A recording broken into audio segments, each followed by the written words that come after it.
Stephen Jones. Well, starting it off with the time lapse, you can see we had more cloud cover earlier to start the day, but as we rolled through the afternoon and evening, got more of those blue skies in place.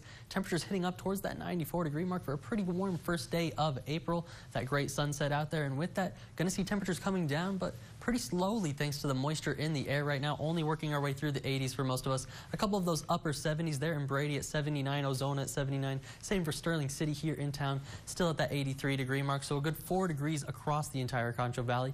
Those dew points on the rise from what we were seeing yesterday, definitely all of us into the 50s, if not the 60s for a lot of our southeastern counties. 67 there in Junction, 58 here in town, 45 for Robert Lee. But with the southerly flow, we're going to continue to watch them rise as we go through the overnight hours, and that's why we're watching some of this potential for severe weather. And as long with that, these upper level pattern, take a look at this trough. This good negative tilt going to indicate that it's pretty strong with it, and with it, it's going to park itself right over Texas with plenty of that energy, bringing plenty of moisture and then upper level dynamics into play. Just going to see rounds of the potential for severe weather really through the time frame until we get to Saturday and then Sunday, where it starts to slide off towards the east, and then it's going to take over the Mississippi River Valley, which they're already seeing some of that severe weather. For today, looking at that level 3 out of 5 risk from Oklahoma into Missouri and then Kansas there. Level 2 out of 5 stretching as far south as the Red River and then towards DFW. For us, dealing with that level 1 out of 5 risk for the overnight hours. Confidence pretty low that anything does fire off, but if the storms do start, then we could see some hail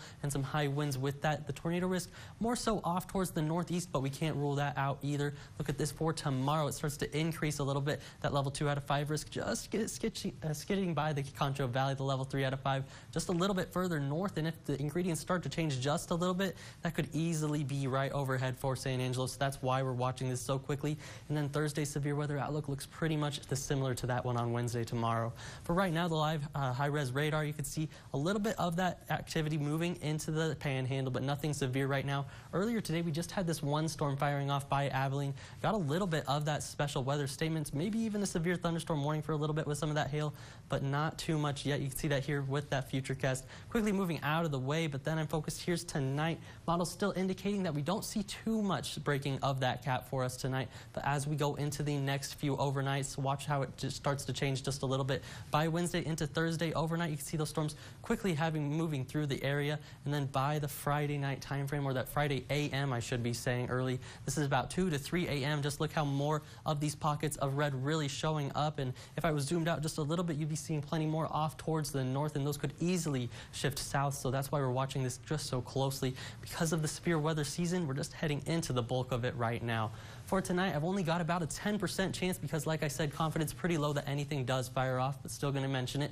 Down to 65 degrees for those overnight lows. Still a little bit breezy out of the south, 15 to 25 miles an hour. Moisture going to be on the increase as we go into tomorrow. Looking at daytime highs, not quite as hot as we got today, only up to 86 degrees. Lighter winds out of the west-northwest, about 5 to 15 miles an hour. And like I said, as we go through the 7-day forecast, really with each overnight and each day that passes up until Saturday, we're going to see those rain chances on the increase, meaning that severe weather chance also on the increase. And while those rise, the temperature is going to be coming down. 83 by Thursday, 75 by Friday, and then into the 60s by this weekend for that rodeo parade, looking pretty chilly. Rain slides out of here, and then going into next week, those temperatures slide back up into the 70s. That's going to be all for your 7-day forecast, but stick around for more KSAN News.